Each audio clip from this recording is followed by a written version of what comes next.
Good evening students. Easy गणित channel पर मैं हूं इंद्रसेन सिंह और हम लोग पढ़ रहे हैं coordinate geometry.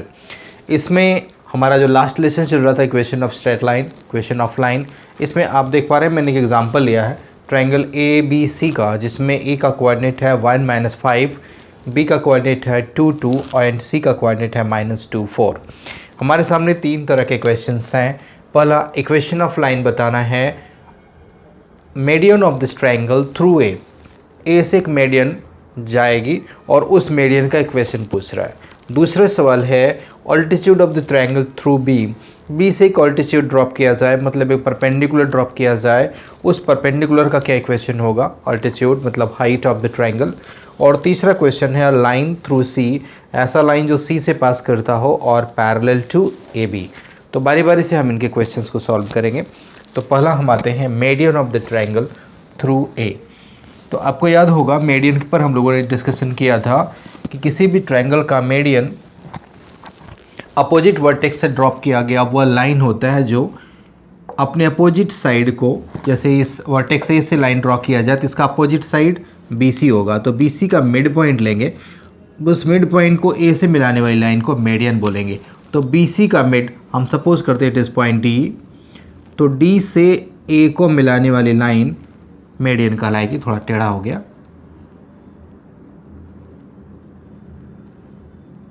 That is the median of the triangle. ये ट्रायंगल का मीडियन होगा। तो हमसे इस AD का क्वेश्चन पूछ रहा है। तो सबसे पहले D is the mid of BC, तो इस D का मिड पॉइंट हमें निकालना पड़ेगा। सेक्शन फार्मूलास में हमने मिड पॉइंट फार्मूला का डिस्कशन किया था। तो D का कोऑर्डिनेट होगा x1 + x2/2, 2 - 2/2, तो 2 - 2 0 हुआ, 0/2 दैट इज 0, तो इसका जो एब्सिस हुआ 0, एंड ऑर्डिनेट 2 + 4 6/2 दैट इज 3। तो ये D का कोऑर्डिनेट आ गया। अब हमसे इस AD का इक्वेशन पूछ रहा है। तो आपको पता होगा equation of line, equation of line का जो फॉर्मूला हमने पढ़ा y - y1 = m of x - x1। यहाँ पे x1 y1 चाहे हम ये पॉइंट 1 - 5 ले सकते हैं या x1 y1 0 3 को ले सकते हैं, जिसकी जो हमारी इच्छा हो। बट एक प्रॉब्लम अभी आ रही है कि यम हमको नहीं पता है, स्लोप, इस AD का स्लोप नहीं मालूम है। Since AD is passing through 2 points, ये 2 पॉइंट से पास कर रहा है, इसलिए वहाँ से हम स्लोप निकालेंगे m = y2 - y1 / x2 - x1। तो x1 y1 हम इसको लेते हैं तो x2 y2 यहाँ हो जाएगा। तो y2 - y1 that is 3 - -5 / x2 - x1 it is 0 - 1, that is 3 + 5 / -1 which is -8। y2 - y1 3 - -5 plus हो गया, तो 8 - 8, ये हमें आंसर आया स्लोप इस AD का।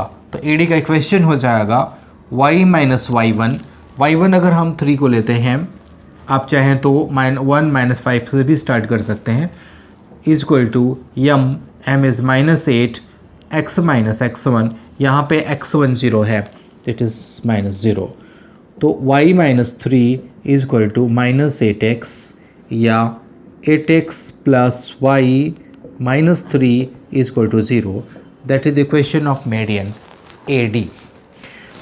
ये हमारा पहला क्वेश्चन हो गया जिसमें हमने इक्वेशन ऑफ मीडियन AD निकाला थ्रू ए।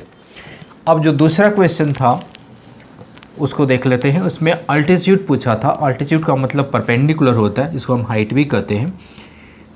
उसमें थ्रू वर्टेक्स B लिखा हुआ है।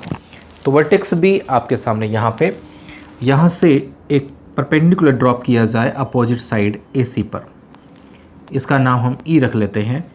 तो BE is the altitude of the triangle ABC through vertex B। तो यहाँ पे हमें इस BE का इक्वेशन पूछ रहा है। तो इक्वेशन ऑफ लाइन का फॉर्मूला आपने पढ़ा y - y1 = m of x - x1। यहाँ पे m और x1 y1 चाहिए, तो BE is passing through point 2 2, मतलब इसका x1 y1 तो मालूम है लेकिन इसका स्लोप नहीं पता है, BE का m नहीं मालूम है। तो इसके लिए हम फॉर्मूला यूज़ करेंगे कि since BE is perpendicular on AC, तो अगर हम AC का स्लोप निकाल लेते हैं तो हमें इस BE का स्लोप भी पता चल जाएगा। अब AC का जो कोऑर्डिनेट था, पॉइंट C का कोऑर्डिनेट, इट इज़ -2 4। तो AC का स्लोप हम निकालते हैं, slope of line AC, formula वही y2 - y1 अपान x2 - x1। तो x1 y1 आप -2 4 को ले लीजिए, तो x2 y2 1 - 5 हो जाएगा। तो -5 - 4 अपान 1 + 2, बिकॉज 1 - 2 करेंगे तो +2 हो जाएगा। It is -9/3, that is -3। तो -3 स्लोप हुआ AC का।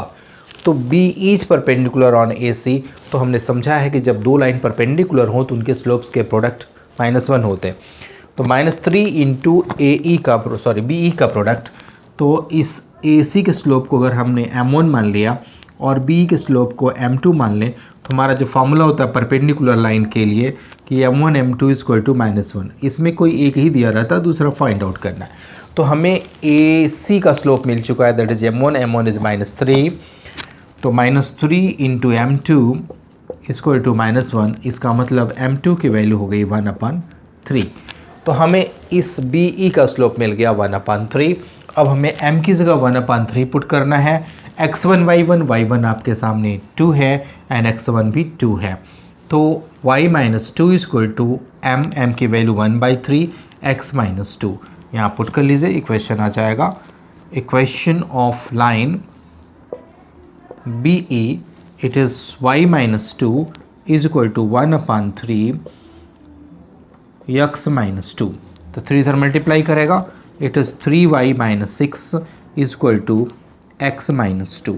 x - 2 को लेफ्ट साइड कर लीजिए, इक्वेशन ऑफ लाइन BE आ जाएगा। अब जो तीसरा सवाल था, तीसरे सवाल में पूछ रहा है कि C से एक लाइन पास कर रही है, इस तरीके से पास कर रही है कि वो BA के पैरेलल है। तो चलिए उसको भी देख लेते हैं। चूँकि C से पास करने वाली लाइन AB के पैरेलल होगी, तो ये कंडीशन याद रखना है कि पैरेलल लाइन के स्लोप्स इक्वल होते हैं। मैं आपको दिखाता हूँ। C से एक लाइन पास कर रही है, suppose that it is passing line through C and according question के कि ये पैरेलल टू AB है। तो अगर AB के पैरेलल लाइन जा रही है तो इस लाइन का स्लोप वही होगा जो AB लाइन का स्लोप होगा। तो सबसे पहले हमें AB लाइन का स्लोप निकालना है। तो slope of line AB, formula वही रहेगा, y2 - y1 अपान x2 - x1।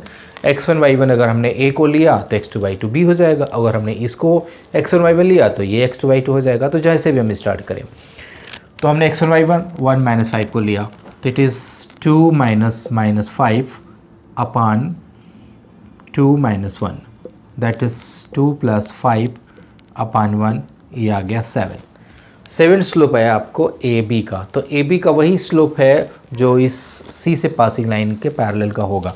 तो C से जो लाइन पास कर रही है उसका पॉइंट है -2 4 और इसका स्लोप सेम हुआ। इसका स्लोप आया है आपका AB का स्लोप आया है 7, तो इसका भी स्लोप 7 हो जाएगा, मतलब M की जगह हम 7 पुट करेंगे। तो इक्वेशन ऑफ लाइन